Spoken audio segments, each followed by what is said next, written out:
Hadits Sahih Al-Bukhari 83. Dari Abu Hurairah, Nabi bersabda, ilmu akan diangkat dan akan tersebar kebodohan, dan fitnah merajalela, serta banyak timbul kekacauan. Ditanyakan kepada beliau, wahai Rasulullah, apa yang dimaksud dengan kekacauan? Maka Rasul menjawab, begini.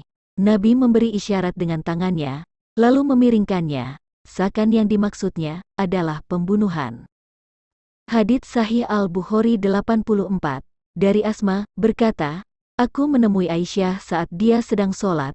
Setelah itu aku tanyakan kepadanya, apa yang sedang dilakukan orang-orang? Aisyah memberi isyarat ke langit. Ternyata orang-orang sedang melaksanakan sholat gerhana matahari. Maka Aisyah berkata, Maha Suci Allah. Aku tanyakan lagi, satu tanda saja. Lalu dia memberi isyarat dengan kepalanya. Maksudnya mengangguk tanda mengiyakan. Maka aku pun ikut sholat, namun timbul perasaan yang membingungkanku, hingga aku siram kepalaku dengan air. Dalam khotbahnya, Nabi memuji Allah dan mensucikannya, lalu bersabda, tidak ada sesuatu yang belum diperlihatkan kepadaku, kecuali aku sudah melihatnya dari tempatku ini hingga surga dan neraka. Lalu diwahyukan kepadaku, bahwa kalian akan terkena fitnah dalam kubur kalian, seperti atau hampir berupa fitnah, yang aku sendiri tidak tahu apa yang diucapkan Asma, diantaranya adalah fitnah Al-Masihud Dajjal, lalu akan ditanyakan kepada seseorang di dalam kuburnya.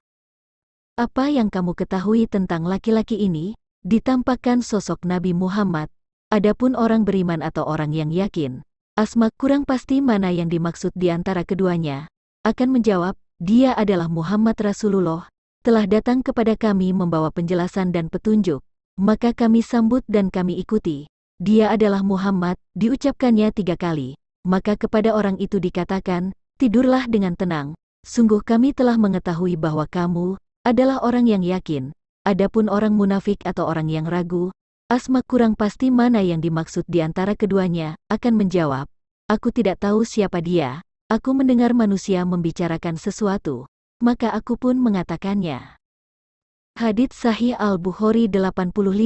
Dari Abu Jamrah berkata, aku pernah menjadi penerjemah antara Ibnu Abbas dan orang-orang. Katanya, bahwasanya telah datang rombongan utusan Abdul Qais menemui Nabi. Lalu Nabi berkata, utusan siapakah ini? Atau kaum manakah ini? Utusan itu menjawab, Rabiah. Lalu Nabi berkata, selamat datang kaum atau para utusan dengan sukarela dan tanpa menyesal. Para utusan berkata, wahai Rasulullah, kami datang dari perjalanan yang jauh, sementara di antara kampung kami dan engkau ada kampung kaum kafir suku Mudor, dan kami tidak sanggup untuk mendatangi engkau, kecuali di bulan suci. Ajarkanlah kami dengan satu perintah yang jelas, yang dapat kami amalkan dan kami ajarkan kepada orang-orang di kampung kami, dan dengan begitu kami dapat masuk surga. Lalu mereka bertanya kepada Nabi tentang minuman. Maka Nabi memerintahkan mereka dengan 4 hal, dan melarang dari 4 hal, memerintahkan mereka untuk beriman kepada Allah satu-satunya. Beliau berkata, tahukah kalian apa arti beriman kepada Allah satu-satunya? Mereka menjawab, Allah dan Rasul-Nya yang lebih mengetahui. Nabi menjelaskan, persaksian tidak ada ilah yang berhak disembah kecuali Allah, dan bahwa Muhammad adalah utusan Allah, menegakkan sholat, menunaikan zakat, berpuasa di bulan Ramadan, dan kalian mengeluarkan 1/5 dari harta rampasan perang.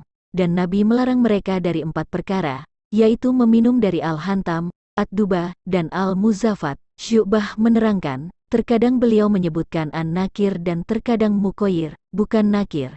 Kemudian Nabi bersabda, jagalah semuanya, dan beritahukanlah kepada orang-orang di kampung kalian.